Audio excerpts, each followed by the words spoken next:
오늘 이 본문 역대하 5장은 이제 솔로몬이 하나님의 성전의 공사를 시작해서 그 성전 건축의 완성을 보는 그러한 내용을 기록하고 있습니다. 성전을 건축하고 하나님께 봉헌 예배를 드리고 또 빚이 있어서 봉헌 예배를 못 드리는 교회는 입당 예배를 그렇게 드립니다. 봉헌이나 입당이나 그 예배 참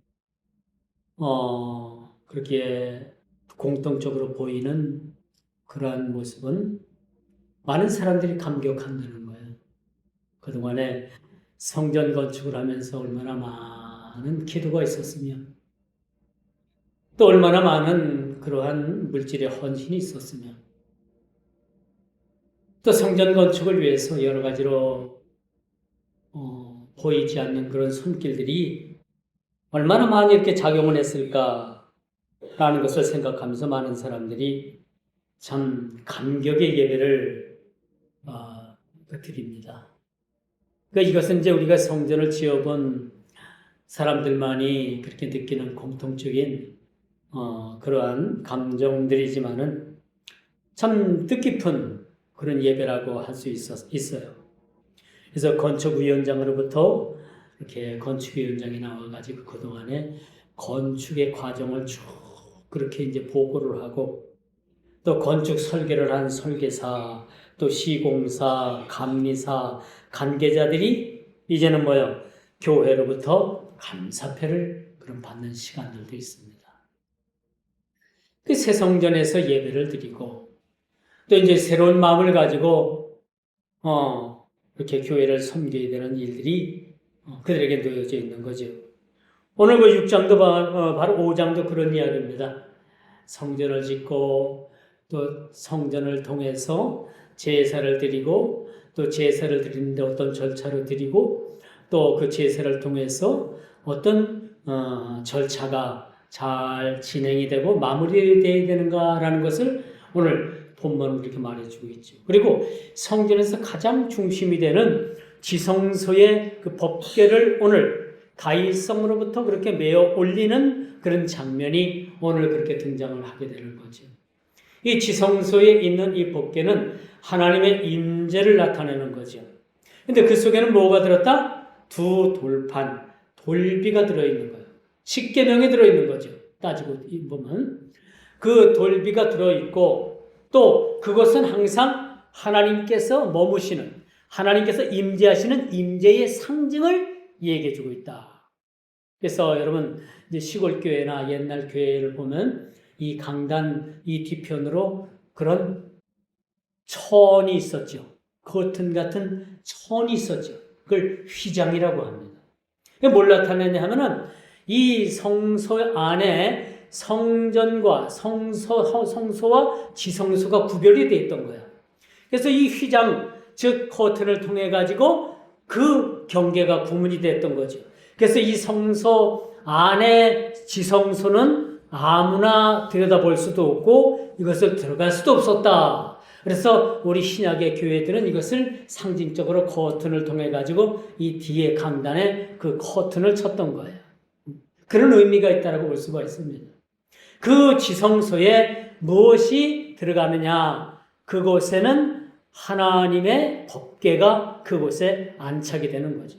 오늘 본문에도 보니까 이 법궤들이 그 개 처소 위에서 날개를 펴서 개와 그 채를 덮었는데, 그렇죠? 오늘 7절, 8절 그렇게 쭉 해서 개가 나오죠. 그 개가 뭐냐면 법궤를 얘기해 주는 거죠. 이것은 이 법궤의 상징은 뭐냐? 하나님의 임재하심을 나타낸다. 하나님께서 그곳에 임재하시는 거예요. 대단한 그 의미를 가지고 있었다라고 볼 수가 있습니다. 그래서 이제 오늘날 교회들도 마찬가지죠. 교회를 다 짓고 이제 입당이나 봉헌 예배를 드릴 때 이제 교회를 통해 가지고 특별히 그렇게 수고한 자들에 대해서 이제 감사패도 주고, 그렇죠? 어떤 교회들은 또 장로님을 새로 세우고 또 권사님들을 더 보충해서 세우고 이렇게 해서 일꾼들을 많이 세워나가는 그런 모습을 보게 됩니다. 이건 여러분, 우리가 볼 때는 이것은 인간 편에서 내리는 것이 아니고, 인간 편에서 행하는 것이 아니고, 이 입당과 봉헌을 통해서 하나님께서 기뻐 받으시는 하나의 절차라라고도 우리가 말씀드릴 수가 있는 거예요. 그러면 여러분, 그동안에 뭐 수고했다고 상패 받는 사람들은 그 상패를 갖고 끝나는 것이 아니라, 이건 이제 교회에서 할 도리, 그것을 드린 거고, 교회에서 할 도리를 한 거고, 그들의 마지막 궁극적인 상은 하늘의 상급에 달려있다라고 말씀드릴 수가 있다라고 볼 수가 있어요. 이 천국에 가면 순교자의 상이 가장 크다고 하잖아요. 순교자. 전도하다가 선교하다가 목숨을 잃은 그런 순교자 되시는 분들. 그 다음에는 전도의 상이 크다. 전도의 상. 그러니까 죽어가는 영혼들을 주께로 인도한 그 상이 아주 크다. 그러고 그렇게 말씀을 해요. 자, 이런 걸 보면 이 천국의 상은 얼마나 클까? 이 땅에서 한 뭐 상패 하나 받는 거, 이건 이제 교회에서 해줄 수 있는, 또 무슨 뭐 단체에서 해줄 수 있는 그런 하나의 표시이지, 이걸 받자고 하는 건 아니잖아. 여러분들이 상패 하나 받자고 일을 하는 건 아니잖아요. 그렇죠? 뭐냐? 그럼 궁극적으로 하늘의 상급이 있기 때문에 그 상급을 향해서 우리가 달려가게 되는 거야. 천국은요, 여러분, 차별은 하지 않아요. 차별 안 해요. 오래 믿었던, 뭐 적게 믿었던 구원받은 사람들은 다 차별하지 않습니다. 좋죠? 차별 안 하니까. 그런데 구별은 해요. 구별. 차별을 하지 않는 대신에 구별을 한다는 얘기죠. 어떤 구별? 저 사람 머리에 어떤 면류관이 쓰여져 있는가? 저 사람이 어떤 상급을 받았는가라는 것은 구별된다는 얘기죠. 이해가 갑니까? 차별하면 천국이 아니에요. 내가 이 땅에서 차별받으면서 그렇게 살았는데 천국 가서도 차별받으면 뭐야? 안 간다리죠. 너무 서러운 거예요. 근데 천국은 차별하는 것이 아니라 구별을 한다. 그럼 뭘 갖고 구별을 할까? 열매. 이 땅에서 열매. 상급. 얼마만큼 많이 심었느냐. 라는 걸 가지고 구별을 하는 거야. 차별을 하지 않고 천국은 구별은 있어요. 오늘 장면은 참 멋있는 장면이 나와요. 이제 그동안에 다윗성에 머물고 있었던 그 법궤를 진짜 제자리에 갖다 놓는 거예요. 제자리에 갖다 놓는 거예요. 이 하나님께서 이제는 제대로 성전을 통해서, 그 성소를 통해서 임재하시는 거예요. 제가 주일날 예배, 일부 예배도 말씀을 드렸습니다만, 하나님께서 임재하시는 교회가 진짜 교회라고 했잖아요. 건물이 화려하다고 해서 교회가 아니고, 하나님께서 임재하시는 교회. 그것이 하나님의 진짜 교회인 거예요. 우리가 오두막집에 살아도 가족이 평안하고 즐겁고 희락을 느끼면서 사는 그런 가정이 진짜 가정이지, 대궐 같은 집을 짓고 99칸 방에다가 종들을 두고 살아도 그 집이 마지막에 분쟁이 일어나고, 날마다 싸움이 일어나고, 날마다 편가르기 일어나고, 부모 간에 분쟁이 일어나고, 그렇다면 그건 뭐야? 가정이 아니라 전쟁터죠, 전쟁터. 그렇지 않겠습니까? 뭐가 더 소중한 거예요? 오두막집에 살아도, 초가 삼간에 살아도 그 가정이 하나님의 평화를 누리고 산다면 그게 진짜 믿음의 가정이고 좋은 가정인 거예요.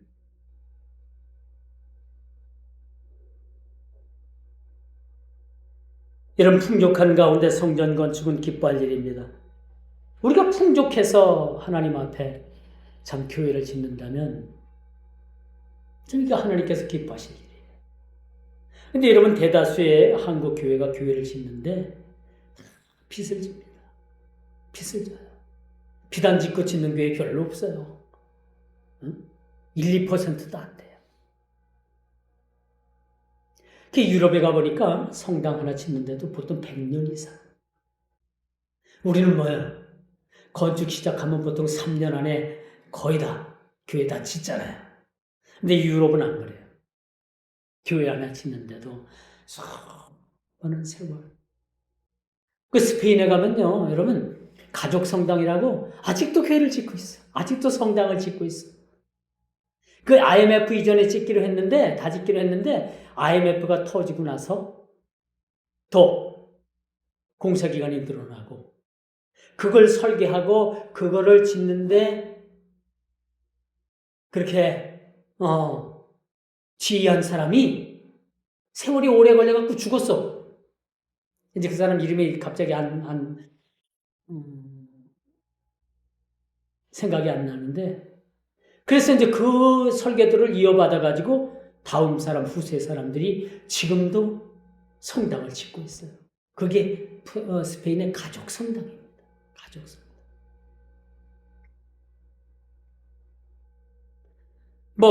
몇 년대에 거쳐서 지었느냐, 그것은 참 그렇게 그게 중요한 건 아니지만은, 하나님의 성전을 짓는데, 적으면 적은 대로, 또 많으면 많은 대로, 힘을 다해서 그 성전을 짓는 것이, 지었다라는 것이 매우 중요한 거라고 우리가 말씀드릴 수가 있는 겁니다.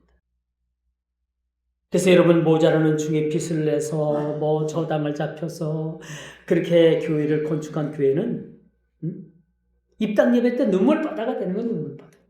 그렇죠? 눈물바다가 되는 거 얼마나 힘들어서 지었는지. 그래서 교회는 완전히 다 갖추고 빚 없이 짓는 것보다 빚을 조금 남겨두고 짓는 게 저는 훨씬 좋다고 봐요. 왜? 그 빚 받기 위해서 또 내가 빚을 져서 진 교회라서 얼마나 교회가 애착이 가는지. 얼마나 애착이 가는지. 그렇죠? 근데 여러분, 예를 들어서 남이 건축한 딱 의리의리한 교회 가서 자기는 아무것도 없이 그냥 그 교회에 딱 가서 예배만 드리면 사실 은혜라는 것이 없어. 그렇죠? 내가 적게 졌던, 크게 졌던, 아름답게 졌던, 좀 못하게 졌던 내 살을 베어가지고 교회 일부에 붙인다면 그 교회가 진짜 나에게는 애착이 가는 교회가 되는 거예요. 그렇지 않겠습니까? 그래서 개척교회가 교회를 짓고 또 빚이 있지만은 여러분, 입당 예배를 드리면서 그들의 얼굴들은 그 예배 때만큼은 앞으로 이제 빚 갚아갈 그런 생각하면 조금 걱정도 되겠지만은 그날만큼은 사람들, 그 교인들, 성도들 얼굴은 환한 모습들을 자주 볼 수가 있었어요. 저는 입당 예배도 많이 가보고, 그렇죠? 그런 예배들도 좀 다녀봤지만은 그래서 분위기를 알 수가 있다는 얘기죠. 그리고 건축위원장이 건축을 하면서 낭독을 하면 많은 사람들이 그동안의 속사정을 알게 돼요. 그런 어려움들도 있었구나. 교회 대출이 안 돼서 그것 가지고 힘들어했던 일들. 또 갑자기 건축비가 올라가가지고 그 건축 자재를 못 사가지고 그렇게 힘들어했던 일들. 갑자기 그 인건비가 올라가지고 그 인건비를 제때 주지 못해서 그렇게 힘들었던 일들. 여러 가지 속사정들이 있을 거 아니에요. 그러는데도 불구하고 교회는 이제 교회답게 딱 서게 될 때, 여러분, 저는 그런 경험을 했어요. 시골에 교회를 짓고 나니까 교회 뒤에 현대식 건물들을 막 짓는 거예요, 사람들이. 그동안에 사람들이 초가집은 아니지만은 스레트, 흑벽돌 그런 집들에서 살다가 교회가 딱 먼저 딱 들어오게 되니까 그 지역이, 그 마을이 완전히 변화가 되더라고요. 완전히 1, 2년 후부터 시작해가지고 그 교회를 의식을 해가지고 많은 그 마을에 이 현대식 건물들이 막 들어서고 사람들이 생활 개선이 되는, 주택 개선이 되는 거예요. 그걸 보고 아, 마을에 교회가 먼저 들었으니까 그 마을이 복을 받더란 얘기예요. 마을이. 저는 그걸 친소 봤어요. 친히. 그런 걸 느껴봤고. 그걸 보면서 하나님의 교회 성전을 짓게 되면, 교회를 짓게 되면 교회만 복을 받는 것이 아니라 그 주위에 많은 그 관계된 사람들이 복을 받더란 얘기야. 이만큼 교회 짓는 게 참 중요해. 저는 목회를 이제 얼마 남기면 남겼다고 하겠지만 앞으로 교회 질 일은 없을 것 같아요. 그런데 내 생에 교회를 한번 지어봤어. 교회를 한번 지어봤고, 아픔도 느껴봤고, 서운함도 느껴봤고, 기쁨도 느껴봤고, 다 느껴봤어. 그게 저에겐 너무너무 감사한 일이에요. 하나님께서 저를 통해서 그렇게 교회를 짓게 해주신 그 사실에 대해서 얼마나 지금도 감사하고, 이런 기회를 주신 일에 대해서 얼마나 감사한 일인가. 물론 물질은 많이 나에게 있어서 개인적으로 인간적으로 볼 땐 이것이 비었다고 하더라도 그동안에 하나님께서 또 채워주시고 하나님께서 또 여러 가지로 제공해 주신 것에 비하면 너무나도 이것은 빈약하다라고 말씀을 드릴 수 있어요. 그러므로 여러분, 하나님께서 기뻐하시는 이 성전 건축, 오늘 다윗의 아들 솔로몬이 그 건축을 마쳤다라는 의미를 오늘 본문을 통해서 우리가 의미를 둬야 되는 거예요. 이제는 우리 하나님께서 허락하신 성전을 지었다면 이제는 어떻게 되느냐? 내 집을 채우는 거예요. 하나님께서 그렇게 성전을 허락하셨다면 이제부터는 하나님의 집을 채우는 일을 우리가 감당해야 된다라고 말씀드릴 수가 있는 거예요. 그래서 누가복음 14장 23절에 보니까 주인이 종에게 이르되 길과 산가로 나가서 사람을 강권하여 데려다가 뭐하라? 내 집을 채우라. 하나님의 집을 믿는 이들로 인해서 채우는 거예요. 이게 교회의 모습이라고 말씀드릴 수가 있습니다. 그러므로 여러분, 교회를 힘들여 지은 만큼 이제 남은 일은 하나님의 성전을 믿는 자들로 인하여 가득하게 채우는 것이 교회의 모습이라고 이렇게 말씀드릴 수가 있어요. 그래서 여러분, 성전의 완공은 이게 어디 하늘에서 뚝 떨어진 게 아니라 하나님께서 교회를 허락하신 건요, 모세가 광야에서 이스라엘 백성들을 인도할 때 이미 광야 교회를, 이 천막 교회를 하나님께서 허락하셨다는 거죠. 그것이 성막이었던 거예요. 성막. 이 성막은 오늘날 교회의 모형이라고 말씀드릴 수가 있죠. 교회의 모형은 뭐야? 교회의 모형은 예수 그리스도. 그렇죠? 교회의 중심은 말씀. 교회의 수장 되시는, 교회의 머리는 우리 예수 그리스도. 우리는 그의 다 지체. 석가래, 어떤 사람은 말뚝, 어떤 사람은 창문, 여러 가지 역할을 우리가 감당하게 된다라고 말씀드릴 수가 있는 겁니다. 그러므로 이제 우리 모든 일을 마치고 솔로몬이 그렇게 얘기하지 않았어요. 이건 내가 다 했다. 아니죠. 하나님의 성전을 어떻게 솔로몬이 다 했다라고 말씀드릴 수가 있습니까? 아니죠. 그게 아니라 다윗 그 아버지부터 준비한 모든 예비한 것들, 그리고 저쪽 북쪽 그 다메섹 그쪽에서부터 그렇게 공급해온 그런 많은 그런 성전의 재료들, 또 그곳에서 보내온 그런 수공업자들, 조각을 하고 못을 내고, 그렇죠? 그런 자들을 보내셔서 하나님께서는 궁극적으로 아름다운 솔로몬의 성전을 건축하셨다는 것을 우리가 보게 됩니다.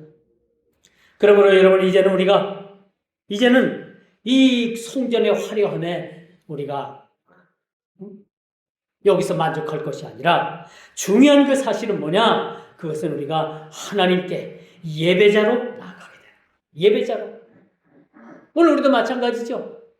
우리 교회를 통해서, 이 교회를 통해서 여러분들은 오늘 이 주일 예배를 통해서 또 아니면 또 수요 예배를 통해서 여러분들을 예배 자리로 여러분들을 하나님께서 초청을 하신 거예요. 매주마다 수요일마다 여러분들에게 하나님께서 초청장을 보내셔요. 여러분 그 초청장 받고 이 자리에 나와 있다니까 느끼지 않아요? 맞아요. 하나님께서 여러분들의 초청장을 보내시지 아니하시고 부르시지 않았다면 절대 이 자리에 나올 수가 없는 거죠. 다 예배의 부르심에 저와 여러분들을 불렀다는 거죠. 그러므로 여러분 우리는 예배자로 하나님께 나아가는 거예요. 예배자로. 성전의 하렴에 취해 있는 것보다도 이제 중요한 것은 그 중심에 하나님의 말씀, 오늘 지성소에 있는 그 법궤 안에 돌비가 들었다고 했는데 이건 돌비가 뭐냐? 십계명이 세워진 거예요. 이 십계명은 뭐냐? 하나님의 말씀인 거야. 말씀을 통해서 여러분들이 매 주일마다 예배 때마다 쉼을 얻게 되는 거예요. 제가 여러분들에게 어떤 제스처나 뭐 좋은 것을 가지고 여러분들이 흔들어 가지고 무슨 약장 쓰고 약 팔듯 하는 것이 그것이 은혜가 아니고 그것이 주체가 아니라 그렇지도 않겠지만은 만약 그렇다면 그게 주체가 아니라는 얘기죠. 뭐가 주체가 되어야 되느냐? 지성소 안에 법궤 안에 들어있는 두 돌판 그것이 중심이 된다. 이것은 예수 그리스도의 말씀 로고스 말씀이 육신되어서 이 땅에 오신 그 예수 그리스도 말씀의 중심이신 예수님의 말씀을 통해서 우리가 날마다 샘을 얻게 된다라고 그렇게 말씀드릴 수가 있는 거죠. 그러므로 우리 교회는요 한 가지만 소홀해도 균형을 이뤄요. 뭐냐? 그 균형이 뭐냐? 한쪽에는 영성으로 우리가 충만해야 돼요. 영적인 영성으로. 이 영성이 어떻게 이루어지냐? 하나님의 말씀을 통해서 우리가 기도를 통해서 삶의 그런 여정을 통해서 성령님과 동행하는 삶을 통해서 얻어지는 그러한 영적인 능력이에요. 이 영역과 영성과 지성, 하나님의 말씀, 하나님의 말씀은 우리가 읽으면 이것은 우리에게 뭐가 돼요? 이것이 우리에게 굉장한 이것이 지식이 되는 거예요. 지성이요 이것이. 우리 지성, 인격을 다듬는 지성이 되는 거예요. 그래서 우리는 어떻게 두 날개를 가지고 우리가 두 날개도 교육을 받았잖아요. 우리 성도들은 두 날개를 가지고 나눠야 된다. 한쪽 날개는 영성의 날개, 한쪽의 날개는 지성의 날개인 거예요. 그렇죠? 이 날개를 가지고 찬양을 하고 피올러 가는 것이 믿음의 길이요, 높이요, 깊이가 된다라고 말씀드릴 수가 있는 거예요. 우리 육신도 마찬가지잖아요. 우리가 육신이 지탱이 되어야지만이 신앙생활을 하지. 즉 체력은 국력이다라는 그런 말도 있지만 맞는 말이에요. 이런 삶이 균형을 이루어야 된다라고 말씀드릴 수가 있어요. 그래서 교회는요 외적인 화려함이 아니라 하나님의 말씀이 놓여져 있어야 됩니다. 이 강단에서 외치는 말씀이 여러분들을 살리는 말이냐 죽이는 말이냐. 죽이는 말을 하면 여러분들 다 죽어요 영적으로. 살리는 말을 하면 여러분들이 다 영적으로 산다니까요. 이 강단은 죽이는 말이 아니라 살리는 말을 하는 거예요. 자살하려고 했던 사람이 하나님의 말씀을 듣고 돌이켜서 자살해. 그 유혹에서 벗어나서 새 사람이 되고 새로운 삶을 살게 되고 낭패하고 실망하고 실패했던 사람이 말씀을 듣고 돌아가서 하나님의 말씀으로 성공된 삶을 사는 것. 이게 강단에서 내려지는 생명의 주옥 같은 말씀. 이 말씀의 본질이 뭐냐? 바로 예수 그리스도. 제가 예수 그리스도를 빼놓고 다른 걸 전한다면 저는 가짜가 됩니다. 말씀의 본질은 예수 그리스도께서 중심이 되어 있는 거예요. 이 생명의 말씀을 여러분들이 들으면 새 사람이 되고 생명을 얻게 된다라고 말씀드릴 수가 있습니다. 이제 말씀의 결론을 맺을게요. 하나님께서 받으시는 예배가 뭐냐? 우리를 즐겁게 하는 유희, 찬양을 하는데 자신들이 즐거운 찬양, 그건 하나님께서 안 받으시는 거예요.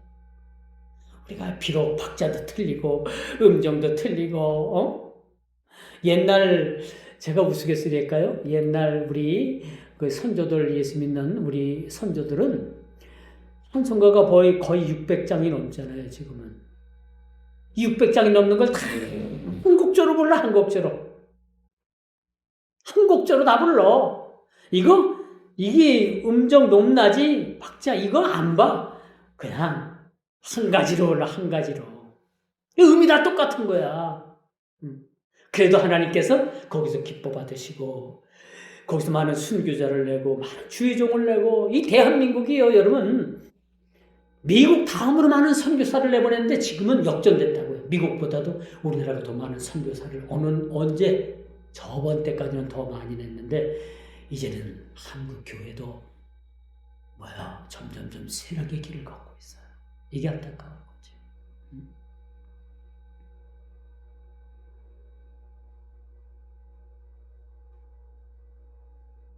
하나님께서는 이젠 솔로몬 성전을 통해서 진짜다운 하나님께서 기뻐 받으실 만한 제사를 그때부터 받으시고 얼마나 감사한 일입니까?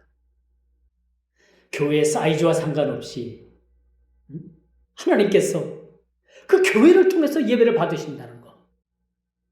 이게 가장 중요해요.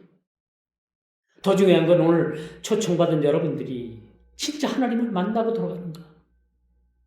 하나님께서 여러분들을 위로하시고 만져주시고 안아주시고 일주일 동안 또 세임 주시길 원해서 여러분들을 말씀으로 여러분들을 단장시켜 주시고 돌아가는 여러분들은 하나님께서 부르신 그 목적을 통해서 여러분들 그 목적을 달성했다라는 걸 볼 수 있는 거예요. 그 받은 은혜대로 여러분들이 세상에 나가서 빛으로 또 소금으로 여러분들이 세상을 살아가게 되는 겁니다. 이게 중요하다라는 것을 모두가 깨닫는 귀한 시간 되기를 주님의 이름으로 축원하면서 말씀을 맺도록 하겠습니다. 기도합니다. 화려한 성전을 건축한 것으로 우리가 다가 아니고 주님의 말씀처럼 내 집을 채우고 또 오늘날 우리에게 맡겨주신 선교와 전도의 사명을 일깨워주시고 주님 안에서 많은 충성되고 헌신자들이 이 자리를 통해서 그 수가 날마다 더하게 하여 주옵소서. 예수님의 이름으로 간절히 기도드리옵나이다. 아멘.